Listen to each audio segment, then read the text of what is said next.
Bienvenue à tous pour cette conférence exceptionnelle que nous avons le plaisir d'avoir ce soir dans le cadre de notre nouvelle édition de Ici la Palestine, qui a ouvert brièvement hier soir. On vous invite évidemment à découvrir l'exposition de Riaf El-Bateji, artiste gazaoui, aujourd'hui en résidence en France. Et voilà, on est très heureux de vous accueillir. Quelques personnes encore dehors qui vont pouvoir entrer et pouvoir combler les places disponibles. Première indication, la conférence est en français, et donc pour ceux qui sont non francophones, il y a la possibilité d'avoir une traduction simultanée vers l'arabe. Il y a des casques à l'entrée pour ceux qui n'ont pas encore pris leur casque. Nous tenons effectivement dans le cadre de cette opération Ici la Palestine à remercier un certain nombre de partenaires qui sont en partie affichés ici, notamment le réseau Network for Palestine qui régit l'ensemble d'associations de partenaires palestiniens aujourd'hui ici en Égypte, PMX, Palestinian Music Expo, qui accompagne la scène musicale palestinienne et notamment gazaoui ici au Caire. Et puis Underground Social, qui est notre partenaire habituel pour les nuits du Ramadan et qui accompagne PMX pour ce programme d'Ici à Palestine. À ce titre, les programmes sont disponibles à l'extérieur pour ceux qui ne sont pas encore servis de programmes en français et en arabe. Enfin, je tiens aussi à remercier Égyptaire, qui est notre partenaire sur cette opération et qui a permis effectivement de nous amener M. Laurence, et ainsi que Riaf El-Bateji pour Ici la Palestine sur les prochains jours, à la fois ici au Caire et puis à Alexandrie dimanche et lundi. Pour ouvrir cette soirée, cette conférence, j'appelle Monsieur l'ambassadeur à prononcer quelques mots.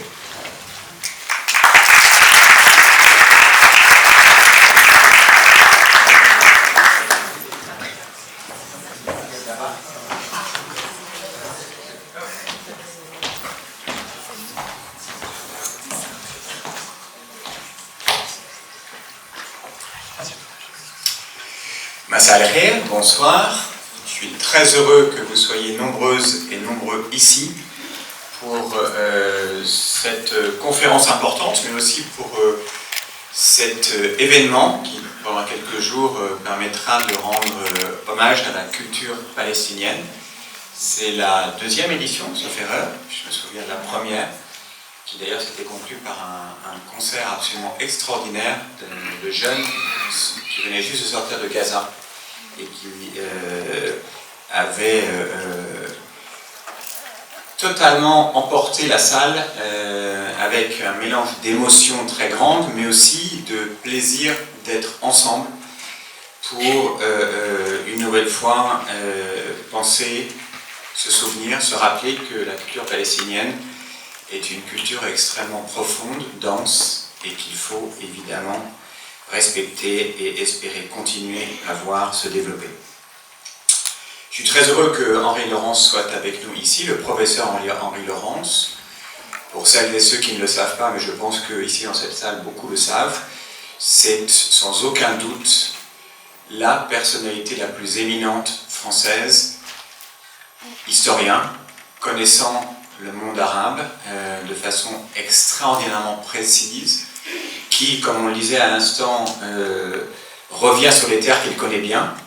Est-ce que vous m'autorisez, Henri, à dire quand la première fois vous êtes venu ici, il y a quelques semaines, en 1977, et qui depuis incarne, je crois, ce que l'on peut espérer de mieux de l'excellence française, de réflexion, de précision, d'intelligence, et de souci permanent de ne pas tomber dans autre chose que la recherche de la vérité.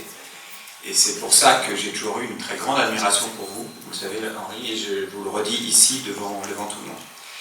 Je suis très heureux aussi qu'on ait Matteo, le directeur Égypte de Save the Children. Il se trouve que j'ai eu la chance de visiter le travail absolument exceptionnel que Save the Children ici réalise au profit des enfants palestiniens de Gaza pour leur redonner un accompagnement éducatif. Et pour tous celles et ceux qui ne savent pas, je vous conseille vraiment de vous intéresser à ce que fait cet étudiant ici, c'est absolument remarquable. Et c'est la raison pour laquelle je suis très heureux que nous ayons obtenu un soutien du ministère de l'Europe et des Affaires étrangères français pour permettre que cette activité se développe, parce que c'est vraiment absolument remarquable. Je disais, ici la Palestine, a un objectif assez simple finalement, qui est de refléter la diversité, la richesse, la profondeur de la culture, de l'histoire, des arts et de l'artisanat palestinien. Et c'est, à notre sens, un message politique extrêmement important, puisque ça rappelle que cette continuité culturelle palestinienne doit être maintenue, doit se maintenir, et que nous devons l'aider à se maintenir. Ces événements, qui ont commencé effectivement hier avec l'ouverture de l'exposition, s'adressent à toutes et tous, à la communauté palestinienne ici en Égypte, bien sûr, récente ou plus ancienne, aux Égyptiennes et aux Égyptiens qui entretiennent des relations de longue date avec la population palestinienne, et puis à toutes celles et ceux qui sont sensibles au sujet, à la cause, au présent et à l'avenir de la Palestine. Vous le savez, nous avons une visite présidentielle pendant 3 jours ici au Caire. Nous étions le président de la République française, le président de la République arabe d'Égypte à Al-Arish il y a 2 jours, mardi, si mes souvenirs sont bons. Je reconnais que je ne sais plus très bien quel jour nous sommes et combien de temps on a dormi depuis quelques jours, mais ça n'a aucune importance.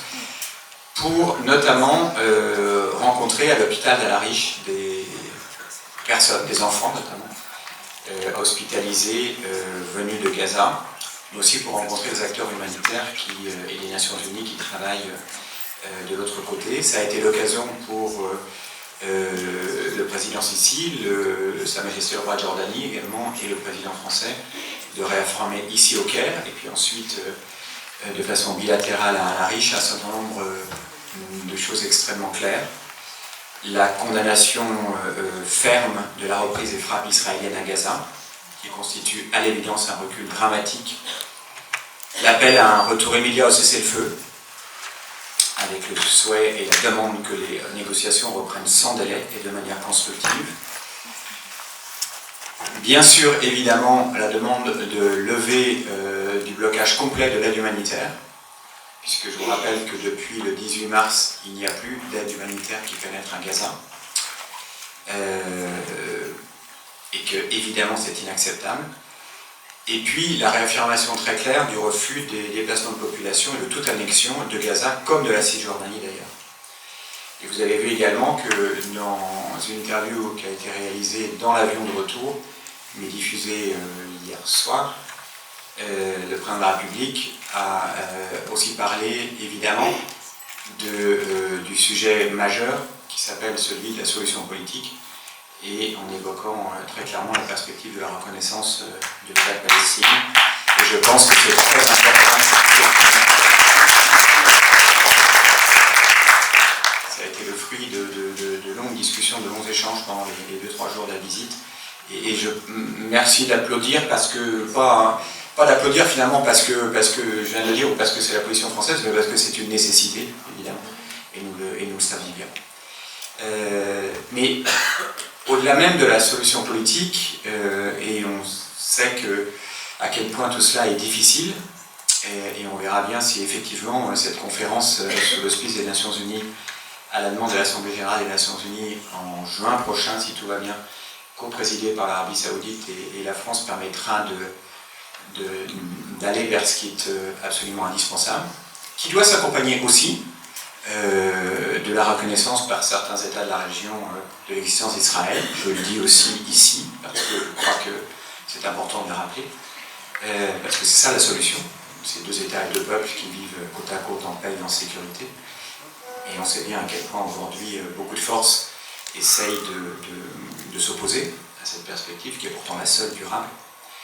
Mais je voulais dire une nouvelle fois que la politique c'est très important, mais la culture c'est presque aussi, et peut-être plus important, parce que c'est ce qui va au-delà, c'est ce qui perdure. Et c'est la raison pour laquelle nous sommes très heureux. Je remercie vraiment l'équipe de l'Institut, Eric, Lucas, le conseiller de coopération et d'action culturelle adjoint, Adrien qui est là, Heba, et toute l'équipe qui a, pardon, j'en oublie forcément, qui ont contribué à ce programme, comme elles avaient contribué au programme il y a quelques semaines, il y a quelques mois maintenant, pardon, pour la première édition.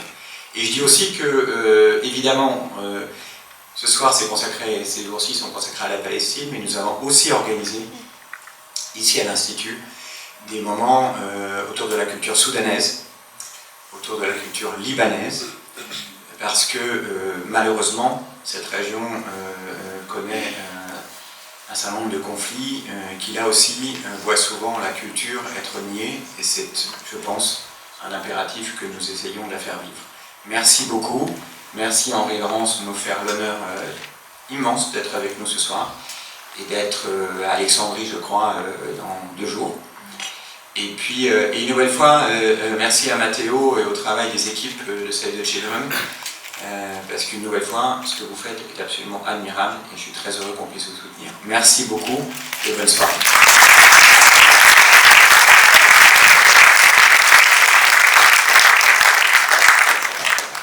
Merci Monsieur l'Ambassadeur. Et justement, avant d'entendre Henri Laurence, j'invite Matteo, donc directeur Égypte de Save the Children, de nous raconter un petit peu ce que Save the Children fait ici en Égypte. Bonsoir à tous. Là, je vais compliquer un peu les choses parce que j'ai fait les remarques en anglais. Donc, désolé. Alors qu'il parle très bien français. Oui, mais une traduction en anglais-français, ça va faire. Pardon. Donc, good evening everyone, and I'm very happy to be here with you today. And I want especially to thank Ambassador Eric Chevalier for this generous invite, and more particularly for hosting children from Gaza that will be here tomorrow, participating in activities.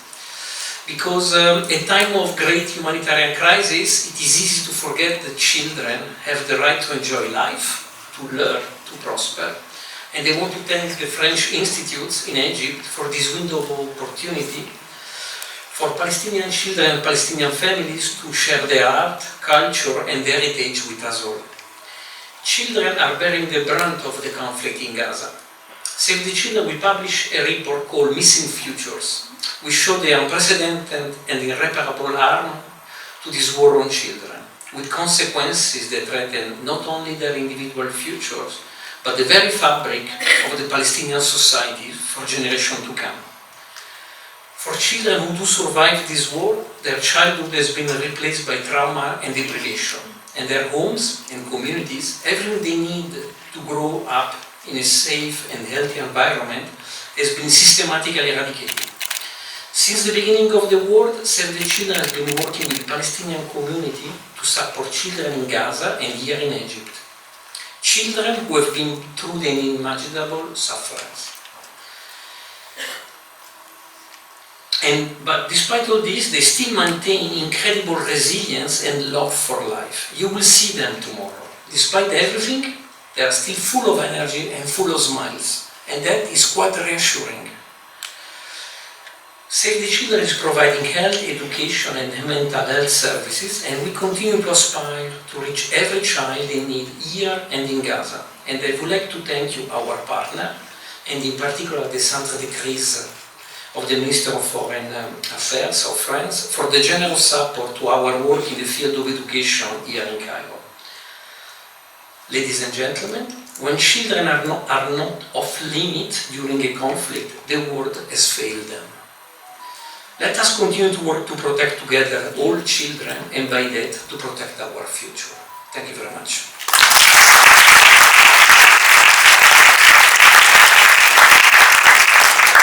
Merci beaucoup Matteo, et comme ça a été évoqué effectivement demain matin avec le concours de Save the Children, nous aurons le plaisir d'accueillir un certain nombre d'enfants justement accompagnés par cette action Save the Children, des enfants de Gaza.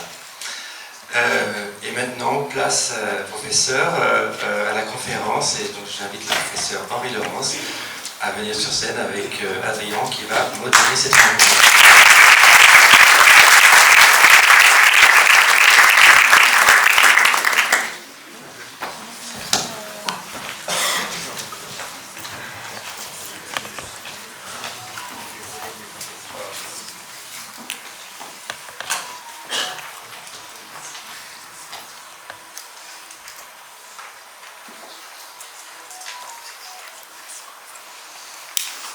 Bonsoir à tous. Merci encore une fois, professeur Laurence, d'avoir accepté cette invitation. On est très heureux de vous avoir ici, mais ça a déjà été dit, donc je ne vais pas le répéter. Vous connaissez très bien Mira, d'ailleurs cet auditorium, et puis l'Égypte. Vous avez écrit votre thèse sur les origines intellectuelles de l'expédition d'Égypte, l'orientalisme islamisant en France. Vous avez été enseignant à l'Université du Caire en 1982-1983, membre des conseils scientifiques et administratifs de l'IFAO entre 1992 et 1995. Par ailleurs, vous avez été à Beyrouth, directeur du CERMOC, directeur scientifique de l'IFPO, et vous êtes professeur au Collège de France à la chaire Histoire contemporaine du monde arabe depuis 2003. Je vais m'arrêter là parce que la moitié de votre CV me prendrait le temps de la conférence. Donc vous publiez ce nouveau livre pour lequel on est réunis ce soir, qui est une synthèse de votre travail sur la question de Palestine, une œuvre colossale qui s'étend sur 5 volumes et qui retrace sur le temps long les étapes de l'histoire de cette région. Et voici donc en 750 pages la synthèse de cette œuvre. Il me semble que le format va sortir en format poche bientôt, c'est ça le livre. Voilà, vous pourrez le retrouver. Il est du coup présent à la médiathèque de l'Institut. Il y a un seul exemplaire, donc il faudra se battre, mais il y a un exemplaire à la médiathèque. Alors ma première question, ça va être sur le titre de cet ouvrage. En 1929, Ben Gourion affirme que la première victoire du sionisme est d'avoir transformé la question juive en problème arabe. Jusque-là, vos livres avaient le titre « La question de Palestine ». Alors voilà, je voulais savoir d'où viennent ces expressions et pourquoi avoir choisi ce titre pour cet ouvrage. Merci. Il n'y a pas de son là. C'est toujours la malédiction. 1, 2. Merci. D'abord, une petite pensée pour mon ami Bachir Essebari, qui a été le traducteur des 5 volumes de la question de Palestine en arabe, et qui était par ailleurs un magnifique traducteur et un grand ami. Et bon, il disparut maintenant il y a quelques années, mais je pense toujours à lui quand je suis en Égypte et que je veux parler de la Palestine. Vous savez, les historiens prennent le vocabulaire des acteurs. C'est une dispute que l'on peut avoir avec des autres disciplines sociales qui contestent en quelque sorte le discours des acteurs. Je me rappelle une quasi-altercation que j'ai eue avec un très grand sociologue français sur la notion de révolution, en disant, moi, ce qui m'intéresse, c'est que les acteurs utilisent le mot. Mais je ne veux pas savoir si c'en est une ou c'en est pas, c'est ce que disent les acteurs qui comptent. Et donc, à partir de ce moment-là, d'un mot comme question de Palestine, c'est un mot qui apparaît déjà de façon ancienne. D'abord, c'est très intéressant, le mot question au sens politique du terme. J'ai fait quelques recherches linguistiques qui ne semblent n'apparaître qu'au lendemain de Waterloo. Donc, après 1815, je n'ai pas trouvé d'occurrence sur le XVIIIe siècle ni sur la période de la Révolution et de l'Empire. Et la première fois que ça apparaît, c'est question grecque, me semble-t-il, lors de la révolte grecque dans l'Empire ottoman en 1821. Et ensuite, dès 1832, c'est l'émergence de la fameuse question d'Orient. Et puis on a ensuite question religieuse, la question juive, Marx 1840, ainsi de suite. Donc ce complexe, c'est souvent utilisé le mot question, c'est qu'on n'a pas de solution, ce qui est toujours un peu inquiétant. Et c'est dans ce sens-là que j'avais utilisé le mot question de Palestine, avec le problème qu'en arabe, c'est pas exactement les mêmes significations que en français et en anglais, puisque le mot question apparaît simultanément dans le même sens en français et en anglais. Alors la question juive est justement quelque chose d'essentiel dans l'histoire du 19e siècle et du 20e siècle européen. La question juive, elle apparaît à partir du moment où on procède à l'émancipation des Juifs dans les sociétés européennes à partir de la Révolution française, même si les signes annonciateurs apparaissent avant le début de la Révolution française, disons à partir des années 1770 à 1780. Mais toujours est-il qu'à partir du moment où la Révolution implique que les hommes naissent libres et égaux en droit, ça implique qu'il ne peut plus y avoir de groupe maltraités ou sous-traités ou inégaux en droit. Donc, en conclusion logique, la Révolution française en 1791 procède à l'émancipation. C'était un peu plus compliqué parce qu'il y avait déjà des juifs émancipés en France, c'était les juifs du Midi. Donc, cette émancipation est faite au nom d'un principe défini par Clermont-Tonnerre, qui était tout leur accorder en droit, tout leur accorder en tant qu'individu, tout leur refuser en tant que nation. Cette nation ayant ici le sens de communauté.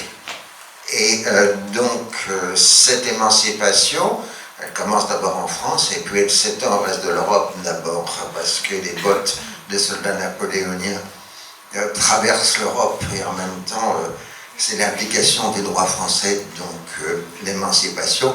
Mais cette émancipation, en fait, dure beaucoup plus longtemps qu'on ne le pense en général, puisqu'elle n'est vraiment effective en Grande-Bretagne, en Allemagne et en Italie que dans la décennie 1860.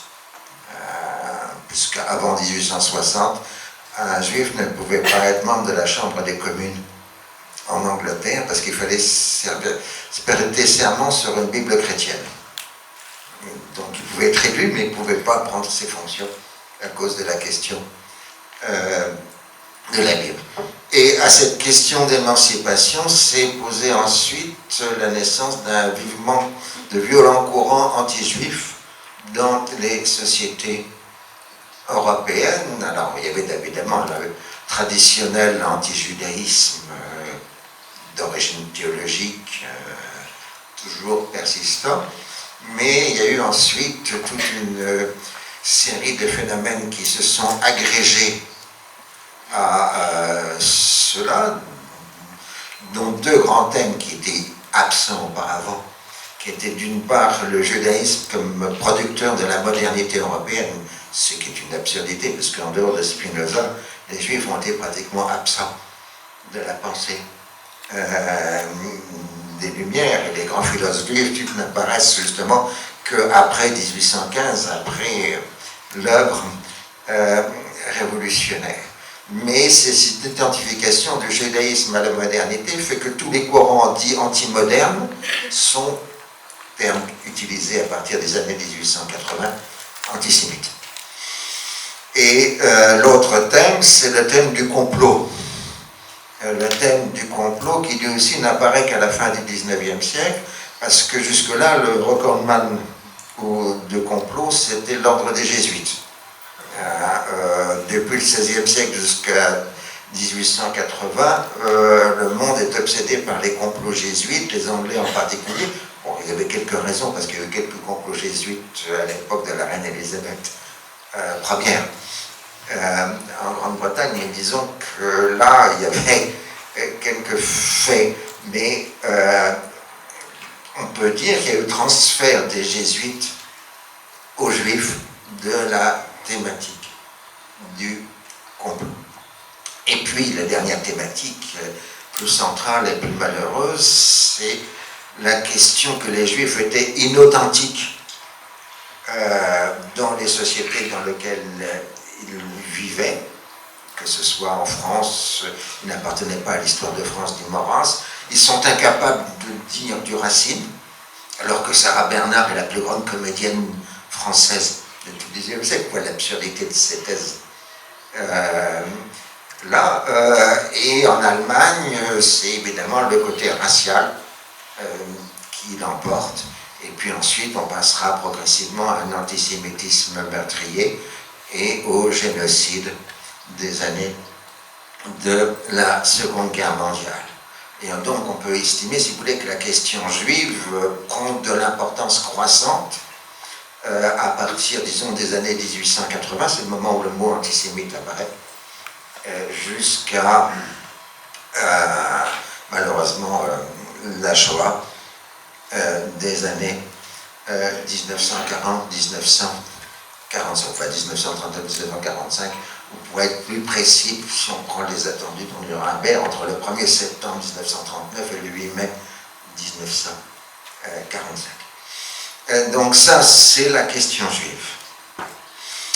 Problème arabe, arabe, c'est quand un mouvement national juif s'est constitué à partir de l'Europe centrale et orientale, mais en relation avec les juifs de culture allemande.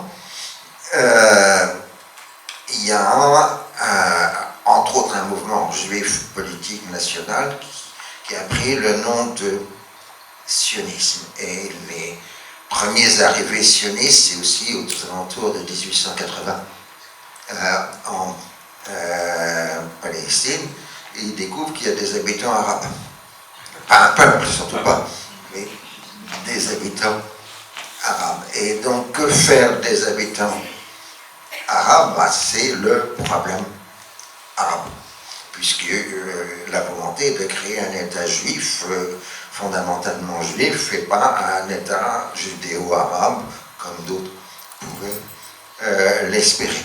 Et donc, quand Ben Gurion, c'est en 1929, quand Ben Gurion dit cela, il s'adresse à un groupe d'intellectuels juifs de l'université hébraïque qu'on appelle le Brit Shalom, l'Alliance de la paix. Et ce Brit Shalom propose comme solution à la question de Palestine un État binational.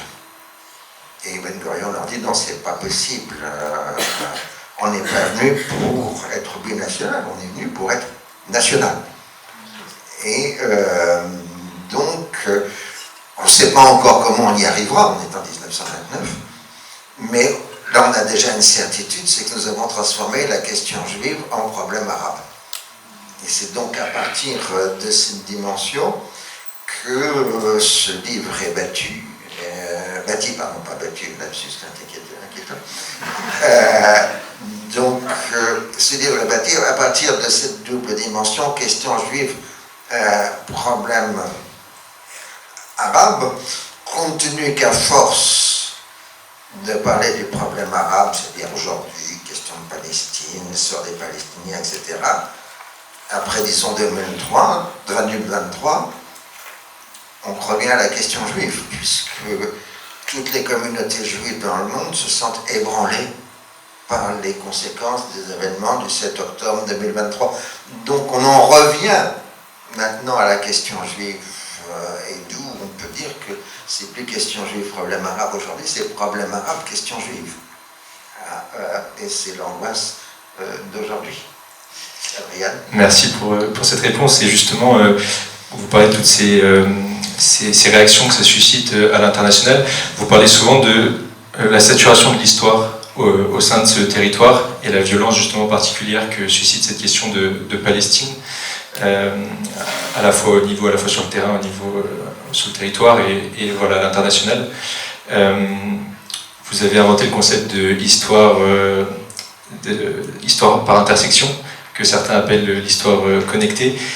Quelles sont les intersections de cette question de Palestine et pourquoi cette saturation d'histoire dans un territoire aussi réduit en termes de dimension géographique?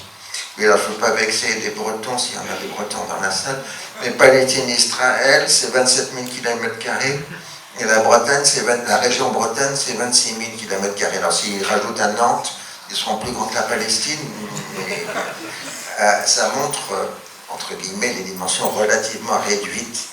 Et c'est pour ça que, par exemple, faire l'analogie avec l'Algérie n'est pas possible, parce que l'Algérie est 50 fois plus grande que la Palestine.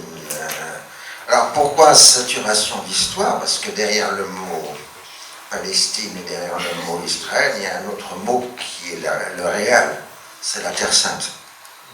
Et ce qui est en jeu, c'est la Terre Sainte. C'est pour ça que j'avais appelé le premier volume de ma question de Palestine l'invention de la Terre Sainte.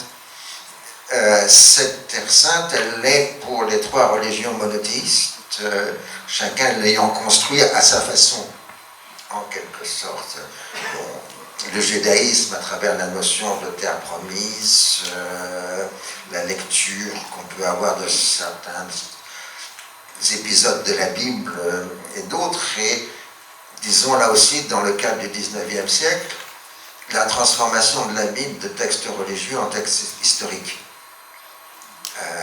Jusque-là, la Bible était globalement lue comme un texte religieux, même si certains pouvaient en faire une application ensuite politique. Les puritains anglais en Amérique du Nord, les bourses les Afrikaners en Afrique du Sud, etc. Enfin, c'était fondamentalement un texte religieux. Et le paradoxe de la laïcisation du XIXe siècle, c'est de transformer la Bible de texte religieux en texte historique. Et du coup, du texte historique fait naître un acteur. Et cet acteur, c'est le peuple juif. Et c'est comme ça que le grand Ernest Renan, la dernière grande œuvre de Renan, c'est Histoire du peuple juif, qui a été rédigée postérieurement aux origines du christianisme, qui est l'autre volet de l'œuvre de Renan au Collège de France. Donc la laïcisation fait de la Bible un instrument d'histoire et crée un acteur qui n'existait pas auparavant, en quelque sorte, qui était celui du peuple juif. Alors, pour les catholiques, pour les chrétiens, pardon, je vais dire les catholiques, ça me fait penser à une blague qui m'était arrivée une fois. Quelqu'un m'avait expliqué qu'Athéisé, c'était l'endroit où les chrétiens rencontraient les catholiques. Et j'avais bien rigolé. Bon, c'était l'annexe, j'arrête mon père.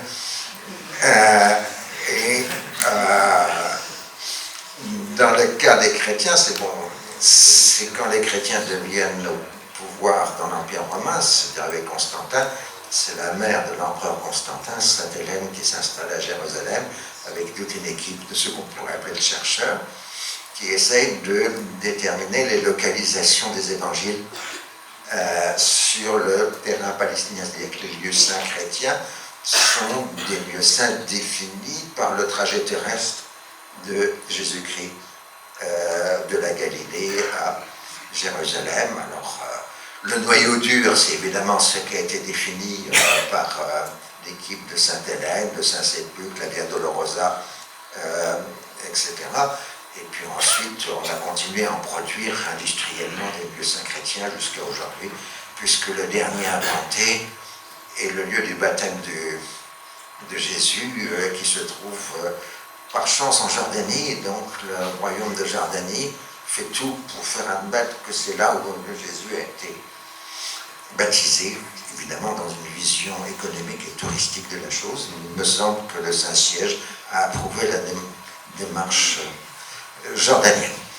Donc on continue à produire des lieux saints chrétiens, mais les lieux saints musulmans, c'est encore plus compliqué, parce que quand l'islam s'installe en Palestine, il hérite de tout un héritage de textes qu'on ne peut pas dire bibliques, parce que ce ne sont pas des textes écrits, ce sont des traditions orales.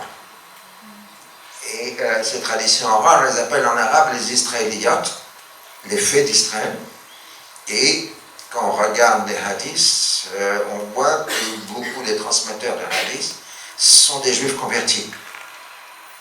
Et donc même la tradition dit, par exemple, quand on crée la mosquée de marbre, enfin quand les musulmans s'installent sur le site où il va y avoir les esplanades des mosquées, il y a le converti juif qui dit ça, et le calife dit non, non, je ne te fais pas avoir, c'est toi qui dis ça parce que tu es juif, mais je vais mettre la mosquée de l'autre côté.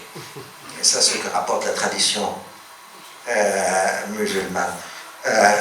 Donc, il y a eu une captation de l'héritage biblique par l'islam, mais par le biais de traditions orales, qui certaines peuvent être d'ailleurs extrêmement anciennes, ce n'est pas nécessairement des inventions récentes. C'est ça qui est compliqué à se dire. Prenons un exemple simple, la tradition biblique scripturaire dit que Moïse n'est jamais entré en Terre Sainte, alors que pour l'islam, il est entré en Terre Sainte puisqu'il est enterré à Jéricho, et qu'il y a son sanctuaire à Jéricho, Nabi Moussa. Et tout récemment, mon maître, enfin mon patron, Thomas Robert, administrateur du Collège de France et grand hébraïsant, m'a cité un texte juif, mais un païen, enfin, qui je crois samaritain, qui fait mourir Moïse en Terre Sainte et non pas à l'extérieur de la Terre Sainte. Donc ça veut bien dire que ceux qui alimentent les Israéliens ne sont pas nécessairement des inventions récentes, mais peut-être des traditions parallèles au corpus écrit de la Bible. Tout ça pour vous montrer la complexité des choses. Et la complexité des choses est aussi le fait que ce sont les musulmans qui ont identifié les lieux saints de la Bible.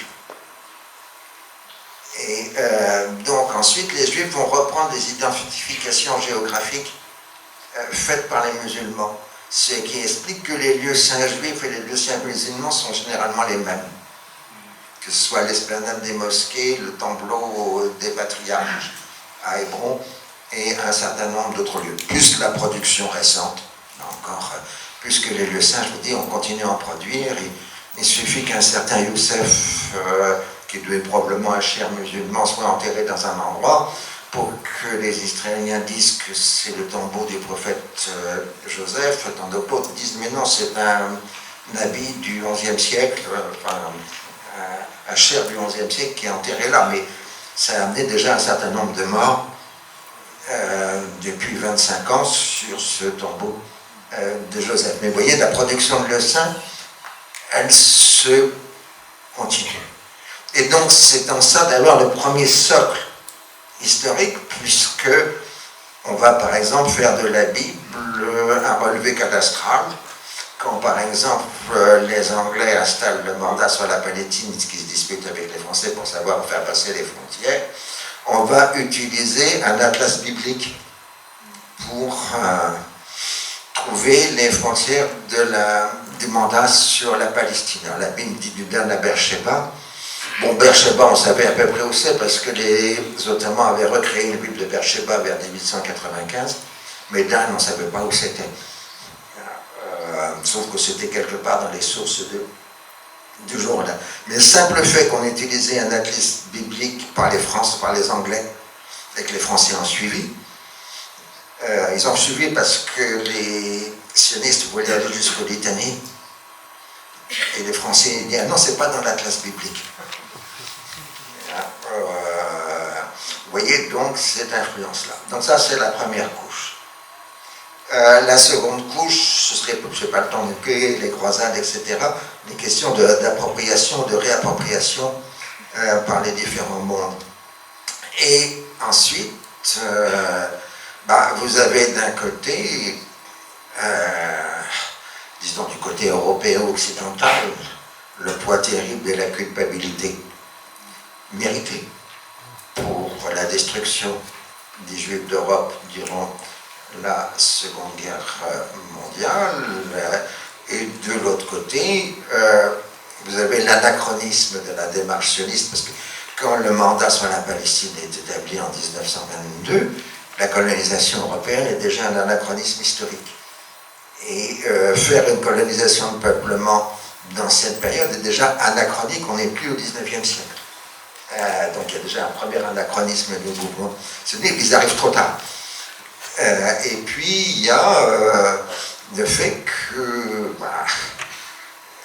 dans un monde décolonisé, la Palestine reste le seul espace colonisé, compte tenu que en Australie ou en Nouvelle-Zélande, les indigènes ont été relégués et ne pèsent plus très lourd historiquement parlant. Et donc il y a autre saturation de l'histoire qui est le sanglot de l'homme blanc, pour reprendre une expression utilisée par d'autres, le problème du colonial, du décolonial, etc. Donc vous ne pouvez pas aborder la question sans avoir cette saturation d'histoire qui explique pourquoi on se passionne tant, au sens positif et négatif, pour un territoire de 27 000 km². Bon, on a essentiellement produit des oranges et des objets pieux jusqu'à une date relativement récente. Vous évoquez justement cette accumulation religieuse et elle est instrumentalisée dans le conflit depuis des décennies. Enfin, le fait religieux, justement, quelle est la place du fait religieux dans le conflit depuis, on va dire, depuis 1948 quelle est la place du fait religieux? Est-ce qu'il est justement instrumentalisé par les différentes parties pour justifier des attaques disons, si vous voulez, j'aime pas trop le terme instrumentalisé, dans le sens où ce serait une opération à froid de gens qui programmeraient, c'est plutôt qu'ils sont happés par les jeux de symboles de passion et d'affect qui sont par nature religieux dans la raison. D'abord, vous avez le problème de la sacralité. Vous savez, il y a deux sacralités au moins qui peuvent coexister, par exemple dans le cas français. Vous avez la sacralité laïque, qui est représentée par l'Arc de Triomphe, le tombeau du soldat inconnu, les Invalides, le tombeau de Napoléon, et les 40 000 monuments aux morts de la Grande Guerre, qui ensuite reprennent les autres morts des guerres suivantes de la France. Ça, c'est un sacré laïque, et les Français honorent ce sacré laïque tous les 11 novembre. Et puis, vous avez un sacré religieux qui construit une identité culturelle, nationale et autres à partir d'un lieu saint religieux. Il suffit de voir l'immense traumatisme qu'a représenté l'incendie de Notre-Dame pour comprendre l'importance de la sacralité religieuse à côté de la sacralité laïque. Mais en Palestine-Israël, il n'y a pas de sacralité laïque. Tous les lieux saints sont des lieux religieux sacrés, mais aussi bien du point de vue national que du point de vue religieux.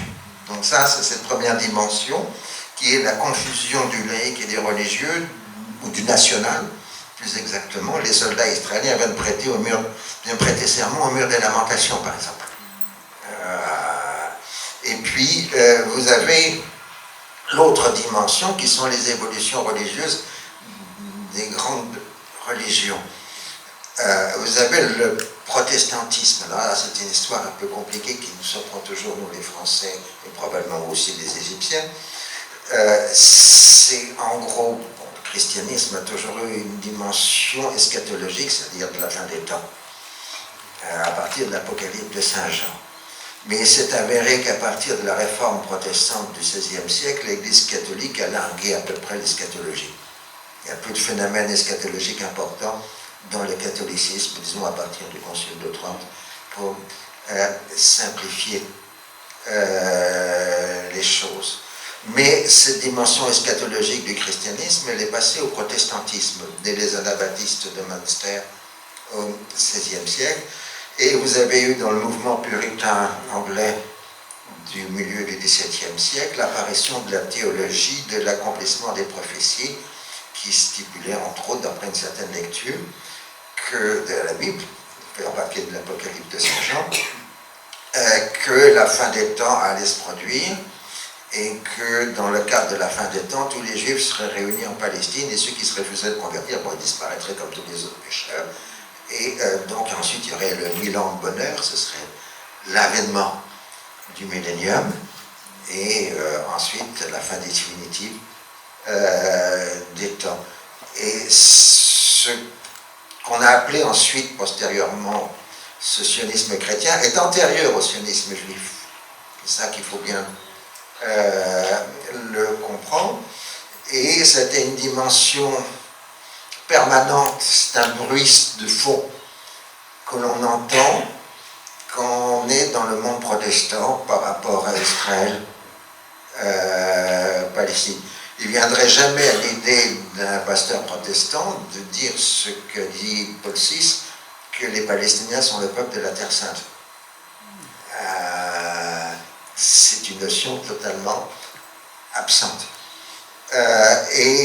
Donc cette dimension messianique ou apocalyptique, elle joue un rôle très important en Amérique du Nord, en particulier dans l'électorat républicain aujourd'hui, mais aussi un peu partout là où sont les églises évangéliques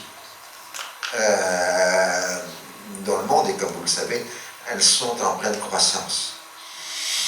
De même, pour le judaïsme, à travers toutes les terribles épreuves du XXe siècle, et quelque part Dieu nous a trahis durant la Seconde Guerre mondiale, donc il y a quand même un choc traumatique, amené des recombinaisons et la réapparition des formes messianiques du judaïsme que le judaïsme traditionnel contestait, refusait. Les rabbins étaient tout à fait hostiles au messianisme.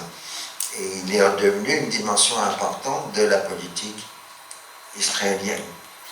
Et puis, dans l'islam, vous avez aussi des mouvements eschatologiques de fin de temps qui fait que, là aussi, le combat final entre les forces du bien et du mal aura lieu là.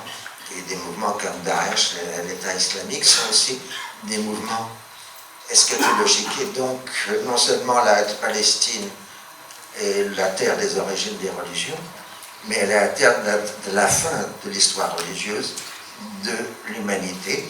C'est le lieu où il y aura un Armageddon, la bataille finale, si on est dans le côté chrétien, mais c'est là aussi où l'ennemi de Dieu, c'est le Dajjal, le trompeur en islam, va arriver, et en face à lui, il y aura Jésus, descendu sur terre par la mosquée des Omeyyades, qui viendra combattre, probablement du côté de l'Aude, l'ennemi de Dieu, c'est-à-dire à peu près là où se trouve l'aéroport Ben Gourion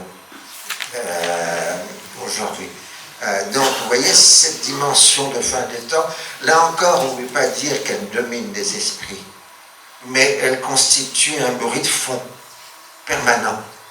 J'avais trouvé un document d'archives, je l'avais trouvé 2 fois, parce que j'avais la version anglaise et la version française, qui était fait prodigieux quand on est historien, parce que ça faisait vraiment rigoler. C'est en 1919, c'est le grand ambassadeur de France, Paul Cambon, qui rencontre Lord Balfour, et il dit, « My Lord, est-ce que vous savez que créer un État juif en Palestine, c'est la fin des temps ?» Et Balfour lui répond, « Oui, mais quel spectacle !» Donc il prend ça avec humour, mais en même temps, c'est pas seulement de l'humour. Vous voyez ce que je veux dire? Il y a ce bruit de fond. Et c'est aussi à cause de ce bruit de fond qu'il y a cette spécificité de la question de Palestine qui fait qu'on ne retrouve pas ça ailleurs. Merci. Dans votre livre, vous différenciez aussi beaucoup la volonté diplomatique et la situation de terrain. Vous parlez des processus de paix et des tentatives de médiation diplomatique comme des échanges de fiction qu'on essaye, avec plus ou moins de vigueur, d'approcher du réel. En 1947, donc, il y a le plan de partage de la Palestine qui est adopté à l'ONU. En mai 1948, Israël proclame son indépendance, déclenchant une guerre avec plusieurs pays arabes et provoquant la Nakba. L'ONU réagit à cette guerre en nommant le 20 mai 1948 le premier médiateur de l'ONU, le comte Folke Bernadotte, donc un diplomate suédois, qui propose la création de 2 États avec des modifications territoriales par rapport au plan de 1947 et qui évoque surtout le retour des réfugiés palestiniens. Mais le 17 septembre 1948, donc à peine quelques mois après, il est assassiné par l'Irgun, une organisation armée de la droite sioniste. Par Stern ? Oui. Une autre organisation armée de la droite sioniste. Si vous pouvez nous dire quelques mots supplémentaires justement sur l'échec du plan Bernadotte et en quoi il est symbolique des échecs suivants des différents processus de paix, donc on peut penser au plan Rogers, la résolution 242, etc. En quoi le plan Bernadotte est symptomatique de ces échecs diplomatiques? Folke Bernadotte, c'est un personnage extrêmement intéressant. D'abord, c'est un peu le raté de la famille royale suédoise au départ. Et puis, il se lance dans l'humanitaire à travers la Croix-Rouge. Et il va faire une œuvre extraordinaire en 1944-45 en essayant de sauver le maximum de gens dans l'Allemagne en feu de l'effondrement du nazisme. Et en intervenant auprès d'Himmler, en faisant lanterner Himmler, en lui faisant croire qu'il y aurait des contacts possibles avec les Américains, etc., il va sauver des dizaines de milliers de personnes des camps de concentration en 1945. Et il est devenu à ce moment-là une célébrité mondiale parce qu'il a publié un best-seller qui était quelque chose que le portait le nom dans l'Allemagne en feu, qui raconte comme ce qu'il a vu dans l'Allemagne nazie en train de s'effondrer dans les derniers mois de 1944 et au début de 1945. Et là, du coup, après son œuvre humanitaire en Allemagne nazie, il est propulsé au plus haut niveau de la Croix-Rouge internationale. Et c'est pratiquement lui qui est à rédiger les protocoles de Genève, qui seront ensuite adoptés après sa mort. Mais c'est lui qui en est l'auteur, en fait, les fameux protocoles. Et il fait cette opération de médiation, il invente les observateurs de l'ONU, il travaille inlassablement sur le terrain. Alors on l'a comparé à ce qu'on peut dire un Don Quichotte, avec à côté de lui un Sancho Panza qui était le diplomate noir américain. C'est juste un truc de mémoire, il est très connu, il a eu le prix Nobel de la paix. Munch, voilà, George Munch. Et Donc, l'un et l'autre ont travaillé simplement pour trouver une solution. Et s'il y a bien quelqu'un qui connaissait le dossier des réfugiés, c'était Bernadotte, puisqu'il s'était coltiné à ça en Europe en 1945, 1946. Et alors, il ne voulait pas du tout d'un État palestinien, il voulait un partage en gros entre la Jordanie. Et l'idée que le plan de partage de 1947 était inapplicable parce qu'il n'y avait pas d'État homogène, et on disait que c'était un tableau de Picasso, le plan de partage de 1947. Donc il voulait créer des blocs homogènes qui assuraient la sécurité de l'un et de l'autre. Et ça a conduit à son assassinat. Alors on aurait pu penser qu'il a été un immense martyr de l'ONU, les gens ont pleuré, la séance de Chaillot, puisque l'Assemblée générale des Nations Unies en 1948 s'est tenue au palais de Chaillot, une session absolument extraordinaire, parce que pensez en quelques jours, à Chaillot, on a adopté la Déclaration universelle des droits de l'homme, la Convention sur la suppression du crime de génocide et le droit au retour des Palestiniens, dans les mêmes jours. Et l'héritage de Bernadotte, c'est la fameuse résolution 140. Votre mémoire, excusez-moi. 194.3. Cette résolution, les Américains n'osent pas trop en parler parce qu'elle a été rédigée par Foster Dulles, le futur secrétaire d'État d'Eisenhower. On pense que l'inventeur des droits au retour, et les Arabes étaient contre cette résolution. C'est tous les paradoxes historique. Et donc, en gros, les sionistes jouant la montre ont pu empêcher l'application du plan Bernadotte, alors qu'il aurait pu paraître comme une solution possible et rapide du conflit. Vous parlez souvent du jeu à somme nulle aussi, justement. Est-ce que vous venez dire quelques mots sur ce jeu à somme nulle entre Israël et Palestine? C'est ça le drame depuis le départ. Vous savez, un jeu à somme nulle, c'est que le gain de l'un se fait toujours au détriment de l'autre. Donc si quelqu'un a 40, si la somme est 100, si quelqu'un a 47, l'autre a 53. Mais celui qui a 47, s'il passe à 48, l'autre n'a que 52. Donc dans un jeu à somme nulle, il y a toujours un gagnant et un perdant. Et on a tous les efforts depuis l'origine pour essayer de trouver une solution politique au conflit était de dépasser le jeu à somme nulle en faisant des gagnants-gagnants, mais on n'y a jamais réussi. En général, on a dit on va acheter les Palestiniens, on va leur offrir de l'argent, on va trouver des multiples formes pour qu'ils acceptent leurs pertes, etc. Et ça a toujours échoué, et au contraire, les Palestiniens ont toujours été toujours plus perdants dans le jeu à somme nulle. Je me rappelle à l'époque d'Oslo, j'avais participé à quelques bras trusts, remue-ménage si vous préférez, en français. Et dans les remue-ménages, j'avais dit ce qui était devenu un peu un théorème: les Palestiniens ne seront pas perdants s'ils conservent ce qu'ils ont. Or, Oslo leur a fait perdre beaucoup de ce qu'ils avaient.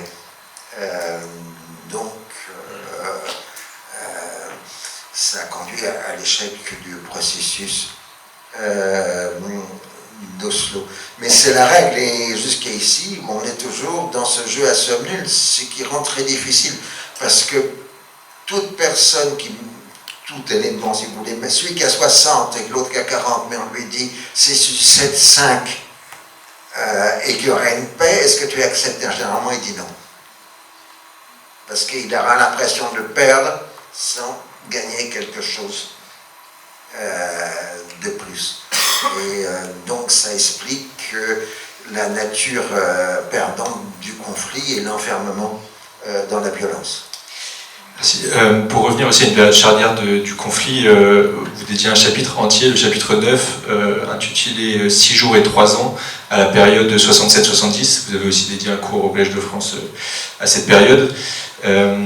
Voilà, est-ce que vous pouvez nous parler un peu de cette période, en quoi elle est charnière dans le conflit, et voilà, vous parlez de la naissance de la résistance palestinienne, parce qu'au moment où, après la guerre de 6 jours, Israël récupère les territoires de Gaza, la Cisjordanie, du Golan et du Sinaï.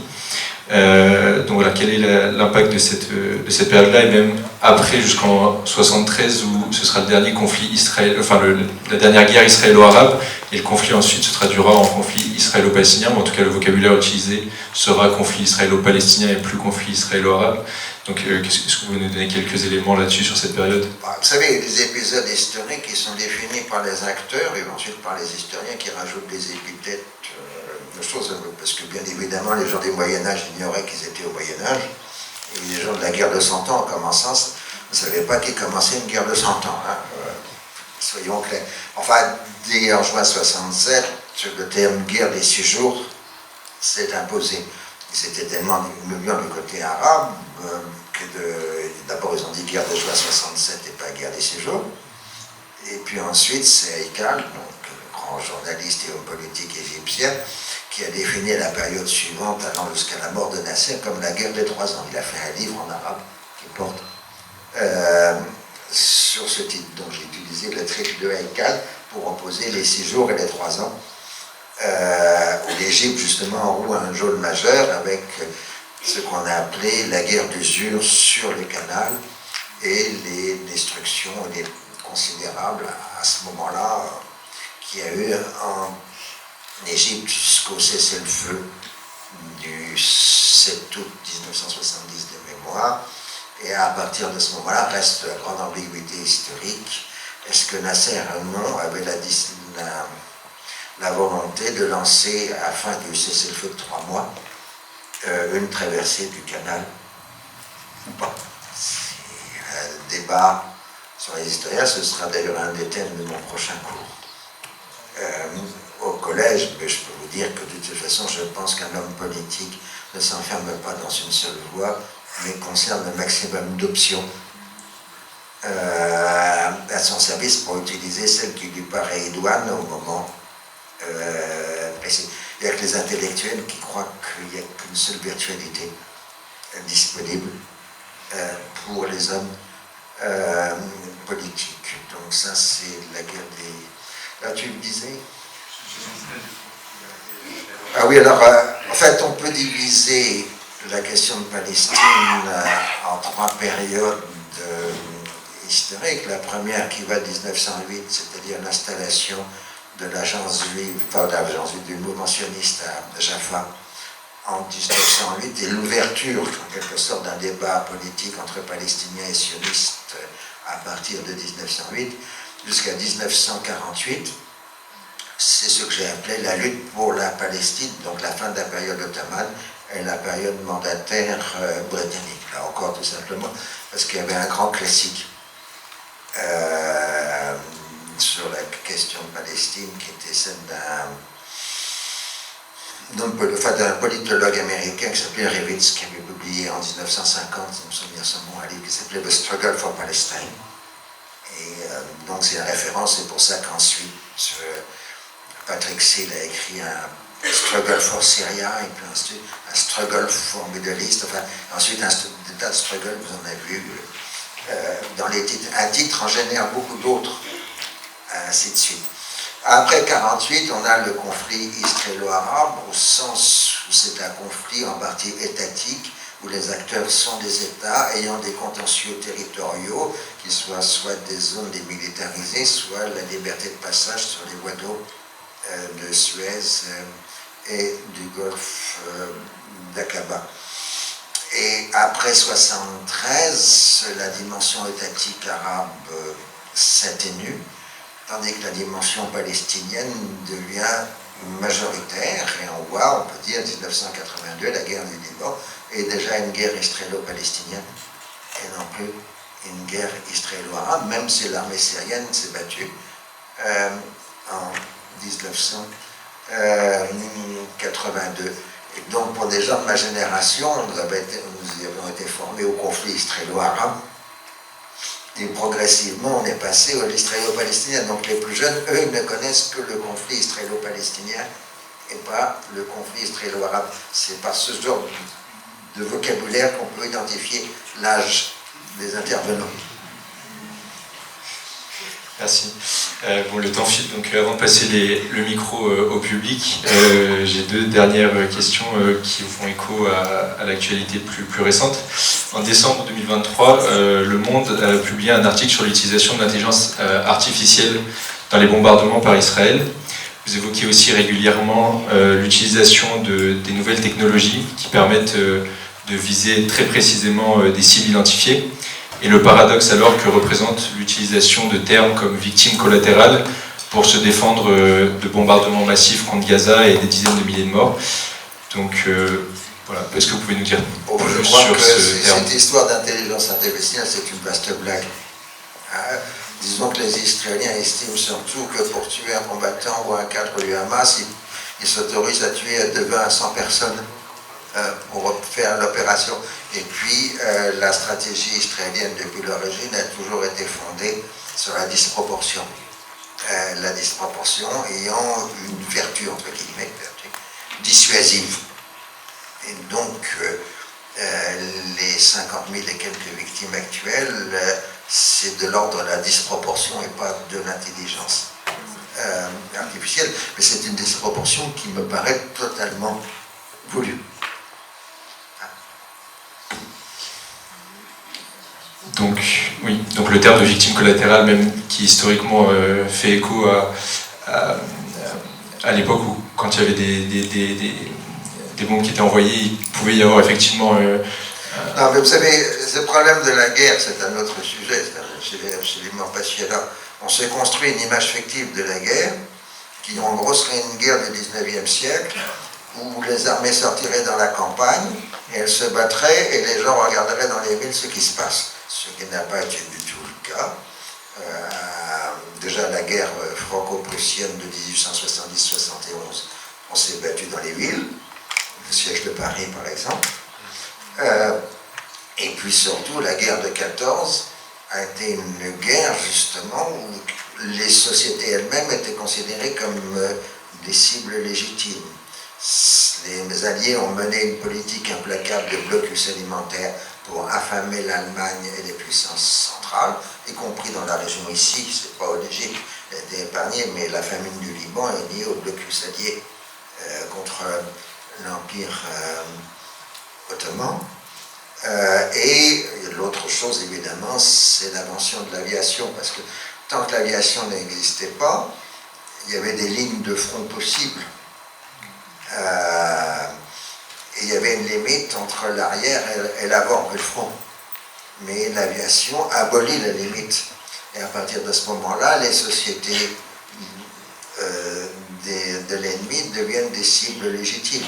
Et la Seconde Guerre mondiale a été un effondrement de toutes les limites dans les terribles bombardements aériens de la Seconde Guerre mondiale, d'abord menés par les nazis, et ensuite repris par les Alliés sur une dimension encore plus forte que celle que les nazis avaient eu lieu, quand on pense aux célèbres bombardements de Hambourg, de Dresde, ou de Berlin, ou de Tokyo, qui sont restés dans les mémoires. Et donc, on a un paradoxe de la guerre, que j'ai appelé, entre guillemets, la civilisation de la guerre, parce que d'un côté, on a essayé de civiliser la guerre à partir des us et coutumes de la guerre qui étaient codifiés depuis le 19e siècle, ensuite les règlements de la Haye avant 1914, et puis ensuite, évidemment, les protocoles de Genève, 1948. Si mes souvenirs sont bons. Donc on a tenté de civiliser la guerre en rendant les civils hors de portée de la guerre. Mais on a en même temps civilisé la guerre en faisant des civils des cibles légitimes. Et donc c'est ce paradoxe qui est l'évolution des phénomènes guerriers depuis, disons, la Grande Guerre. Même si on a déjà au XIXe siècle une annonce de la guerre totale, nous on n'y pense pas trop en tant qu'Européens. C'est la guerre de sécession aux États-Unis, où les Américains du Nord ont mené une guerre totale contre le Sud, avec une destruction des infrastructures civiles. C'était la politique du général Sherman, etc., qui a laissé une trace terrible dans la mémoire du Sud des États-Unis jusqu'à aujourd'hui. Mais ça, les Européens n'ont pas trop vu parce que ça se passait loin de chez eux. Et puis évidemment, les guerres totales, c'était aussi les guerres coloniales. Mais voilà. Oui, c'est pas la première fois que quand un conflit est loin d'un territoire, il est plus ignoré. Mais en juin prochain, vous allez tenir un colloque au Collège de France avec Samantha Besson qui s'intitule « Génocide, droit et histoire du crime des crimes ». Donc est-ce que vous pouvez nous donner un avant-goût de ce colloque, et ce sera ma dernière question, dire un mot sur le rôle des historiens et des juristes dans la dénomination des événements qui leur sont contemporains? Bah, vous savez, la grande copine et la grande ennemie de Clio, c'est ma muse, hein, c'est Thémis. Et Thémis et Clio, ils passent leur temps à se quereller, à s'engueuler ou à s'acoquiner. Et donc déjà, il y a quelques années, j'avais fait avec la grande juriste, Madame Delmas-Marty, un colloque sur la notion de terrorisme, où j'opposais historiens et juristes. Et donc je reprends la formule avec Samantha. Donc on fait venir à la fois des historiens et des juristes pour analyser la notion de génocide. Et on partira aussi bien des spécialistes de la Révolution française comme Jean-Clément Martin qui parlera de la Vendée, que pour la Palestine d'aujourd'hui, ce sera un Israélien, Omer Bartov, qui pense qu'il y a bien un génocide en cours actuellement. Et sinon, je fais venir Christian Igrao pour l'Allemagne nazie et un historien anglais bien connu, la profession en tout cas, qui a fait une trilogie sur le génocide, The Meaning of Genocide, c'est Mark Levin. Et donc ça, c'est le côté historien. Et Samantha a trouvé des juristes, mais je n'ai pas retenu leur nom parce que je ne les connais pas vraiment. Je ne connais que mes collègues historiens. C'est déjà pas mal. Donc rendez-vous le 13 juin. Est-ce qu'on pourra le regarder en ligne Oui, ce sera immédiatement en ligne, donc toujours au collège. Parfait. Très bien. Merci, professeur.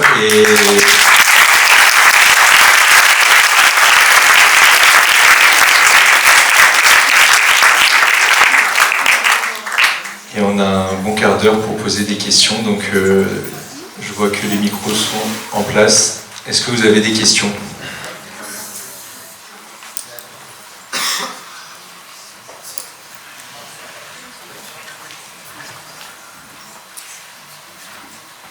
Bien, merci beaucoup pour votre intervention très riche.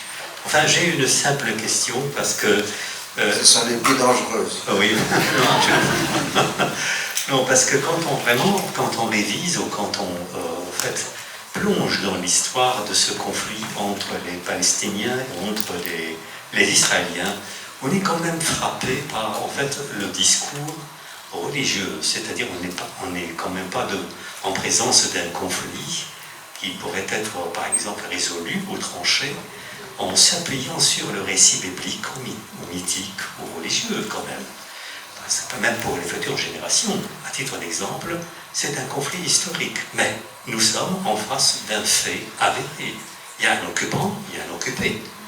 Et bien sûr, les Anglais ont donné la terre de Palestine aux Juifs, aux sionistes, et tout le monde connaît le sionisme. C'est une idéologie fondamentaliste. Vous avez la fameuse phrase de Kessler, qui était lui-même sioniste. Oui, je sais, oui, absolument. Les Anglais ont donné, et la déclaration de Balfour, c'est un peuple qui donne à un autre peuple la terre d'un troisième peuple. Oui, oui.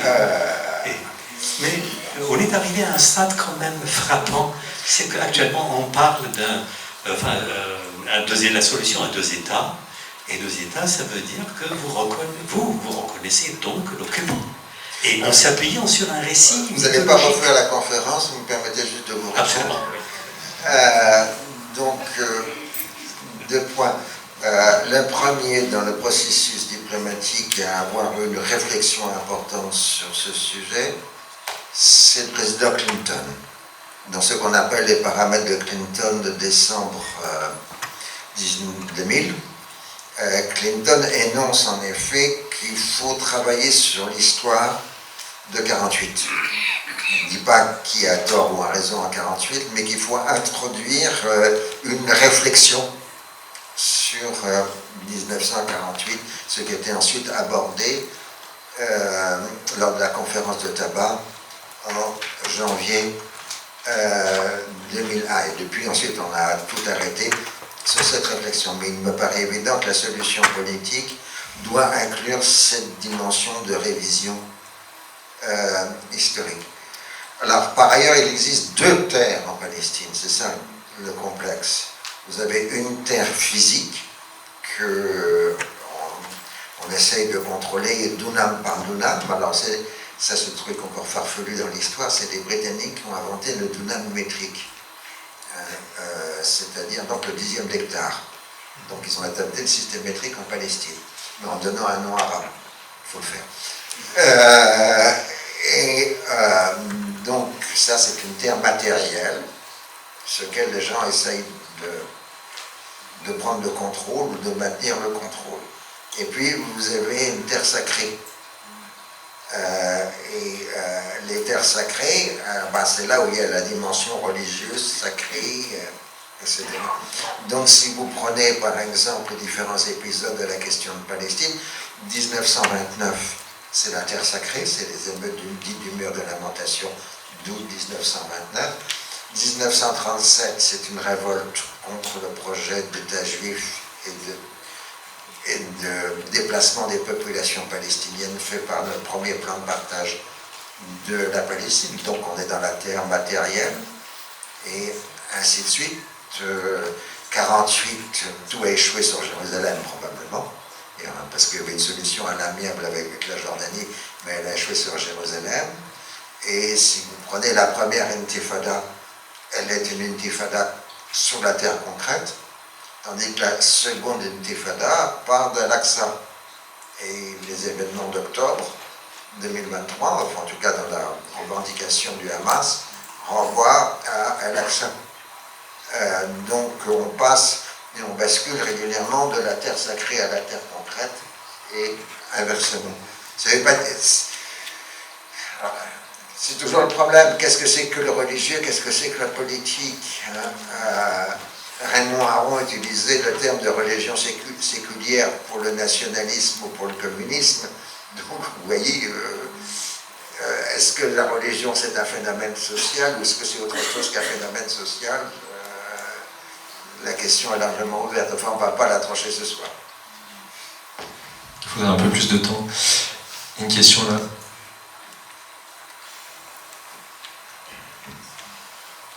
Merci pour cette intervention évidemment très enrichissante.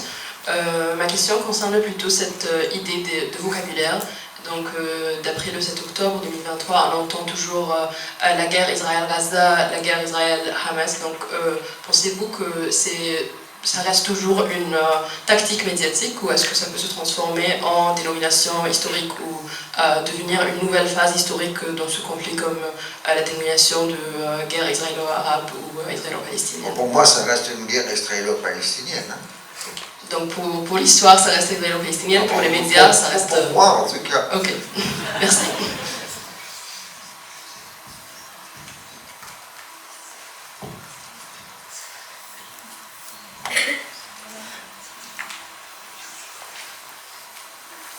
Bonsoir, merci pour votre intervention. Ma question pour vous, c'est, vous avez évoqué tout à l'heure, vous avez parlé de la Shoah et des crimes de la Seconde Guerre mondiale. Est-ce que vous pensez qu'aujourd'hui, dans le monde décolonial, on pourrait éventuellement s'affranchir du poids qu'a la Shoah sur la perception d'Israël? Par exemple, est-ce que les accusations de génocide contre Israël pourront être prises au sérieux en dépit du fait qu'Israël incarne un peuple qui a longtemps été persécuté et victime de génocide, parce que même quand ce sont les ONG comme Amnesty International ou Human Rights Watch qui le constatent, on a l'impression qu'ils parlent que toutes les accusations contre Israël de manière générale sont dans le vide parce qu'on a l'idée que l'État juif doit être vertueux par principe. Vous avez parfaitement raison. J'ai évoqué ici, il y a 2 ans et demi, sur le livre précédent, qui s'appelle « Passé imposé », le fait qu'une large partie du passé et d'aujourd'hui, si j'ose dire, est vécu comme étant un présent. Et donc, la Shoah est vécue au présent, et ce qui fait que justement les travaux de deuil ne se font plus, parce qu'on vit toujours dans un présentisme qui s'étend lentement vers le passé et non pas vers l'avenir. Mais c'était le thème du livre qui s'appelle « Passé imposé », que j'ai présenté dans cette salle, je crois il y a à peu près 2 ans et demi, 3 ans disons. Donc je renvoie à la lecture de ce livre qui traite largement du problème justement d'un passé imposé.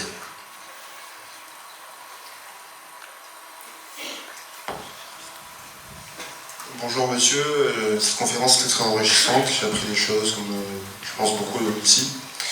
Je voulais m'adresser à monsieur l'ambassadeur qui s'était réjoui de la solution française sur la reconnaissance de la Palestine, mais est-ce que quelqu'un croit à la reconnaissance mutuelle des États dans le sens où il y a des millions de Palestiniens qui sont réfugiés, qui n'ont pas le droit de retourner en Palestine, qui sont apatrides, et donc la question que je me pose c'est comment on peut exclure la question palestinienne, la question du retour des réfugiés? Est-ce que la question est sur la table? Est-ce que quelqu'un croit à la question des deux États? Au fond de lui, il croit vraiment si la question des réfugiés ne revient pas? Quelle est la question sur la table? Voilà, je suis désolé, mais je voudrais interdire à monsieur l'ambassadeur de parler et parler à sa presse. Non, mais je voulais savoir votre avis, monsieur Laurens, sur la question des réfugiés palestiniens. D'abord sur la solution. Voilà. Vous avez 2 mouvements nationaux et donc ils ont besoin de satisfaction nationale. Satisfaction nationale, ça peut être un hymne national, c'est une équipe de football, c'est une armée, c'est un drapeau, c'est un hymne, et ainsi de suite. Vous ne pouvez pas faire un État binational avec ça. C'est impossible.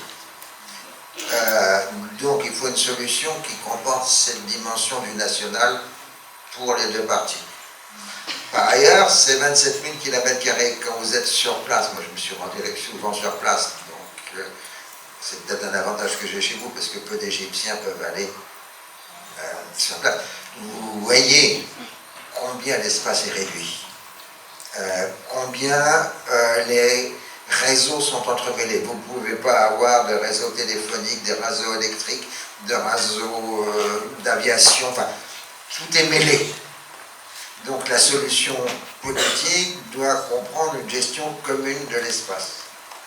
Et évidemment, ce n'est pas une gestion imposée autoritaire, mais une gestion partagée et équitable. Ensuite, c'est aux diplomates et aux hommes politiques d'essayer de mettre au point cette solution partagée et équitable. Mais c'est la seule solution raisonnable. Moi, je suis peur qu'on s'en éloigne de plus en plus et qu'on part sur des décennies, voire plus, de conflits. Mais si on doit énoncer ce qu'on pourrait appeler le devoir-être, il est là, une gestion équitable et partagée de l'espace, permettant aux uns et aux autres d'exprimer leur identité nationale.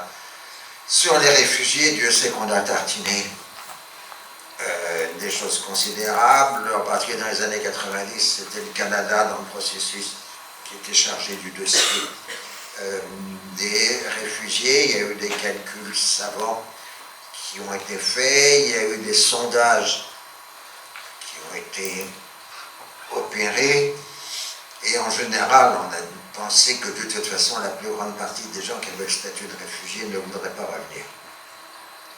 Mais ce n'est pas une position de départ, c'est une position après des études sociologiques, des enquêtes, etc. Et que donc, là encore, il faut trouver une solution permettant aux gens de visiter les villes ou les villages dont ils sont originaires, sans nécessairement s'y installer, etc. Et que le vrai danger, ou le vrai problème, c'était à l'époque les Palestiniens du Liban. Et les autres catégories palestiniennes, donc, ils estimaient qu'ils devaient être prioritaires éventuel retour, et éventuellement les installer au Canada. C'est pour ça que le Canada était très intéressé dans la gestion du dossier, parce qu'il y avait une option canadienne sur le sujet. Bon, aujourd'hui, c'est complètement abandonné. Vous n'allez pas envoyer 250 000 Palestiniens du Liban au Canada. C'est plus dans nos horizons mais on y a réfléchi dans les années 90. Voilà. Mais ce qui était absurde à Oslo, enfin disons pas Oslo, mais disons à Camp David en 2000, qu'on a commencé à peine à aborder le dossier des Palestiniens, on n'a pas posé la question au pays qui abritait des réfugiés. On n'a pas interrogé les Syriens, on n'a pas interrogé les Jordaniens, et on n'a pas interrogé les Libanais. Donc, c'est de montrer que c'était un processus diplomatique extrêmement boiteux. Vous dites aussi en conclusion du livre que pour tout, enfin ça rejoint un peu la question, avant tout, comme préalable de processus de paix ou de discussion, il faut que Israël puisse reconnaître que 1948 et la création de l'État d'Israël a causé tort aux Palestiniens qui étaient là. Donc sans parler du retour des réfugiés, mais il y a cette chose préalable qui n'est pas faite, qui paraît évidente pour beaucoup, mais qui n'est pas réalisée. Ou alors, si vous voulez une autre formulation, admettre qu'il n'a pas été possible de créer un État juif en Palestine sans le départ des populations arabes et sans une confiscation de leurs biens. C'est clair. Est-ce qu'il y a d'autres questions? Il nous reste 5 minutes.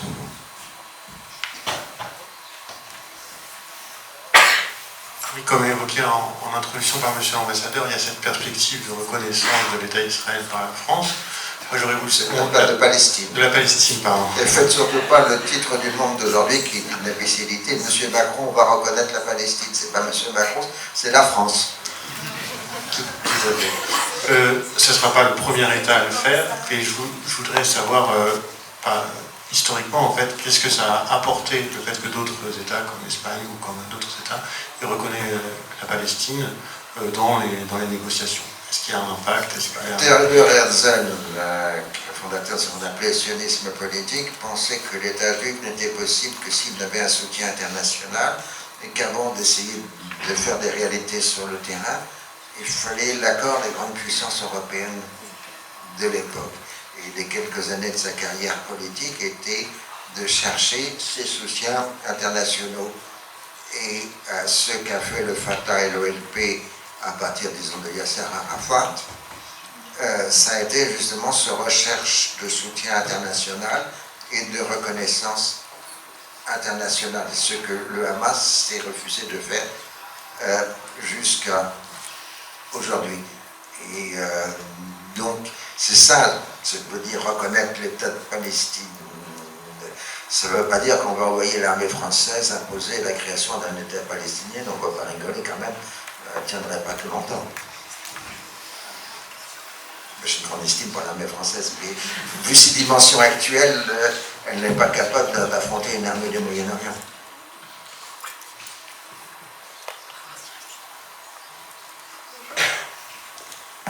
Bonjour, merci beaucoup pour votre intervention. Ma question, elle pose sur l'utilisation de l'intelligence artificielle actuellement dans la bande de Gaza. Vous expliquez qu'actuellement Israël se donne le droit, si on veut dire ça comme ça, de tuer un certain nombre de civils dans le but d'atteindre donc ses objectifs militaires. Ce qui me pose question, c'est est-ce que plutôt Israël n'utiliserait pas cette intelligence artificielle pour s'attaquer volontairement aux civils, peut-être par une volonté coloniale, par le fait en fait tout simplement de s'attaquer à la société civile en ciblant les hôpitaux, en ciblant les humanitaires, en ciblant des écoles. C'est le ressenti que personnellement moi j'ai parce que je suis soignante de retour de Gaza et j'ai été témoin direct du génocide. Je le dis, pour moi c'est un génocide. J'ai été témoin direct de ce qui se passe là-bas. Et 80% des patients que j'ai pris en charge victimes de bombardements sont tout simplement des femmes et des enfants. Mais je suis tout à fait d'accord avec vous. Du coup, je me demandais s'il n'y avait pas une volonté en fait coloniale de faire ça. Je pense que le terme d'intelligence artificielle est une blague de relations publiques et ne correspond à aucune réalité concrète sur le terrain. Mais bon, après, l'intelligence artificielle, elle est prouvée hein, sur le terrain. Nous, on y a même été confrontés. Hein. Donc, alors, je veux dire, l'ampleur, ça se rapproche des méthodes russes à Grozny, et ensuite ce que les Russes ont utilisé en Syrie, dans la Beka en particulier, ou à Homs. Donc ça c'est beaucoup plus proche qu'une high-tech qui me paraît largement mythique, si vous voulez. Alors là, on passe ensuite sur la question de guerre et violence, et on revient à ce que j'ai dit tout à l'heure sur civilité. La guerre est le problème des civils dans les deux sens du terme. Mais c'est une guerre contre les civils, je suis d'accord avec vous. Je tiens juste à souligner quelque chose. Le chiffre de 50 000 morts, il est largement sous-estimé, tout simplement car on comptait que les victimes qui arrivaient jusqu'à l'hôpital et pas les personnes qui sont encore sous les bombes. Je suis d'accord avec vous aussi.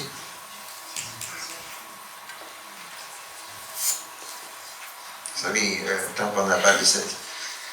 Souvent en histoire, on a tendance à réduire les chiffres. Par exemple, sur le Liban, on était arrivé à des chiffres de plus de 200 000 morts, etc. Et puis les correctifs qui ont été faits ensuite, en reprenant les données mortuaires, sont tombés pour les 15 ans de la guerre du Liban à 130 000 morts environ. Je pense que c'est un chiffre sous-estimé, je pense qu'il y en a plus dans la guerre du Liban, mais enfin pas beaucoup plus quand même. Et en général, donc, on a tendance à réduire le nombre des victimes après les événements, dans la mesure où on a compté des gens plusieurs fois de suite dans le même ensemble. Mais cela dit, je pense en effet que les 50 000 morts sont vrais, et je pense qu'il y en a beaucoup plus que les 50 000, parce qu'il y a des tas de gens qui sont enterrés dans les décombres et qu'on n'a pas compté. Mais on n'a pas les sources statistiques pour l'instant nous permettant de le faire. Au Liban, on est arrivé à faire des calculs parce qu'on a pu compter le nombre de disparus. Et donc ces disparus, c'était soit des gens enlevés, soit des gens qui n'avaient pas été comptabilisés dans les morts pendant les combats de la guerre civile libanaise. Là, il faudra donner du temps au temps, il faudra aux historiens, aux sociologues et aux démocrates de faire le travail. Pensez par exemple pour l'Irak que ce n'est que cette année que nous avons le premier recensement exact de la population irakienne depuis 30 ans, 40 ans. Donc on va pouvoir commencer à raisonner sur les pyramides des âges, etc., pour voir les dimensions que les conflits successifs que l'Irak a connus. Je n'ai pas fait le travail, mais je sais que le recensement il est fait.